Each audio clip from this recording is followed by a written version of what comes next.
Joining me now, HLN legal analyst Joey Jackson. Joey, you and I were together watching this as it unfolded. Psychotherapist Robi Ludwig here as well. And Robi, I remember the DA saying, look, if you wanted to leave, if you wanted a clean slate, you get divorced. You don't annihilate your family. Yes, for the healthy person, but divorce is a very difficult process. It's also timely and very expensive. And for somebody who has a sick mind, who's impulsive, who's rageful, and mistakenly thinks they can get away with it, sometimes they give in to the other plan, which is just erase one's family so that you don't have to deal with them at all. Even with divorce, you have to deal with your ex, you have to take care of your children, and that's something that Chris Watts was not prepared to do and didn't want to do. There was such a, Joey, grotesque and inhumane element to this that still sticks with me. When it was being read yesterday, it was unbelievable, the detail they got into. And even the judge, Joey, as we both said yesterday, he said, I've been practicing 17 years on the bench. I've never seen anything like this. You know, it really is amazing, Susan, and I know that it had a visceral effect on you, particularly having young children. It affects us all. You know, Dr. Robi breaks down the psycho aspects of this and why he wouldn't have gotten divorced. But even still, you know, when you hear a judge speak to the issue and say that I've been on the bench for 17 years and this is about the worst I've seen, it really gives you a sense of the gravity of the case. And what I was really, I guess, it's hard to say gratified because there's nothing gratifying about this, but his own parents came to the realization and conclusion based upon the district attorney meeting with them and sharing information with them that their son is responsible. And we all were looking to see if he'd say anything. He did not. I don't think it would have had any merit anyway, but I think everyone's looking to learn why and how, right? What, you know, in terms of him doing this. And his own mother and father said, look, confess, tell us everything that we need to know that underlies this, but the fact that they came from the place that they were last week, you know, certainly is a big turnaround. And I think no matter how many life sentences you give this guy, I just don't know, Susan, how you get any measure of justice here when a whole family so precious, so, you know, having a future is now gone. Robi, I will never forget the details about little Bella fighting back, trying to save her own life. I mean, that will stick with me forever. He seemed to break down a little bit in court. I was surprised by the question that was asked the DA at the presser after the fact. Was there any violence in his history? And the answer was no. So someone like this can just come out of nowhere, kill his kids, kill his pregnant wife. It's just bizarre to me. I don't understand how that personality can go undetected, if you will. Well, there are many sociopaths, people with antisocial personality disorder, who never get imprisoned, who are never arrested for anything. And so what happened with Chris is that he probably felt up against a wall.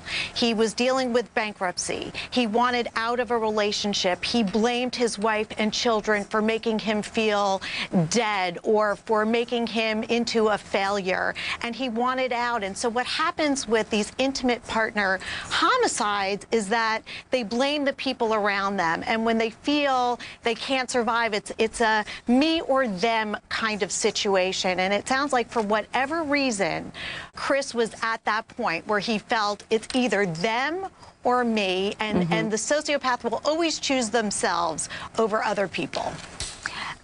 Joey, we were listening to this as the sentence was being read in terms of maximum for every stage. So what now? How do you think Chris Watts will fare in prison? Will he be in a secluded area with extra security? Because let's face it, he's not going to be liked. You know, I think the answer to that question, and no, he will not be liked, Susan, is that he will not fare well. It's so interesting because, as you know, we're looking and seeing all the pictures of what we thought was just a perfect family, of the actions that he took against his family. And so, you know, justice in terms of, again, I don't know what that means as we look at, again, the pictures, which just are perplexing. But I don't think the inmates are going to be too kind to him. No one certainly should be condoning any type of violence, no matter where it occurs. But I think he's going to have a rough time of it. And as a result of that rough time and potential security risk, I think he will be kept in an isolated area so that they could preserve and protect his safety, which I think is going to be very difficult to do, given what exactly he did to a 4-year-old, a 3-year-old, and a pregnant wife. And Robbie, the DA flew, he took this personally, to North Carolina. He said, I sat down with these parents, the parents of Shanann, discussed what had happened. They said, look, we don't believe in the death penalty. I think that he wanted to hand down a death sentence, but he said, look, I listened to the family, but he wanted the maximum for every child, and even the unborn child, Nico. Well, listen, I think it speaks a lot about Shanann's family that they don't believe in the death penalty and they took the high road. Having said that, I mean, one of the things we know about these kinds of personalities is that they strategize. So as soon as Chris Watts is in prison, he's going to figure out how to get the best job possible, how to align himself with people who could protect him, how to perhaps have a romance at some point, how to deal with the lack of freedom. He will definitely take his own interests into account and try to preserve some kind of lifestyle for himself. And that's just the way it is. But that's what psychopaths and sociopaths do. They start to strategize right away to make sure that they are in a good position. So would he be suicidal? Perhaps. But he's going to start thinking about, how can I save myself in this new environment?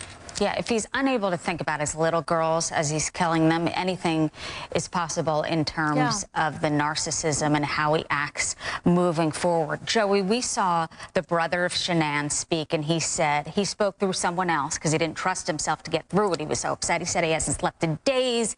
He lost his best friend, and he also lost the person that he thought Chris Watts was, saying, overnight, I thought I had a brother who I trusted. So Chris Watts was able to disguise who he really was pretty well.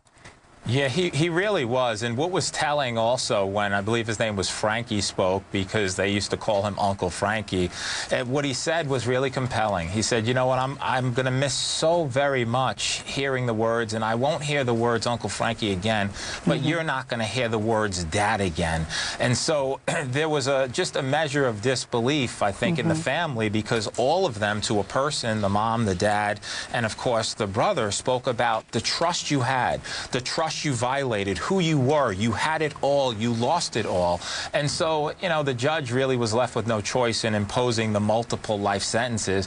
But it just really confounds us all, and I'll never know. And I'm sure even, you know, someone like Dr. Robi, you know, getting your mind around this and explaining the unexplainable is just, you know, I just have no words from a person who, you know, goes to court, represents people, you know, who kill other people, unfortunately. But something like this, it just is beyond the pale. It was no mercy to his little girls. Joey Jackson, Robi Ludwig, thank you.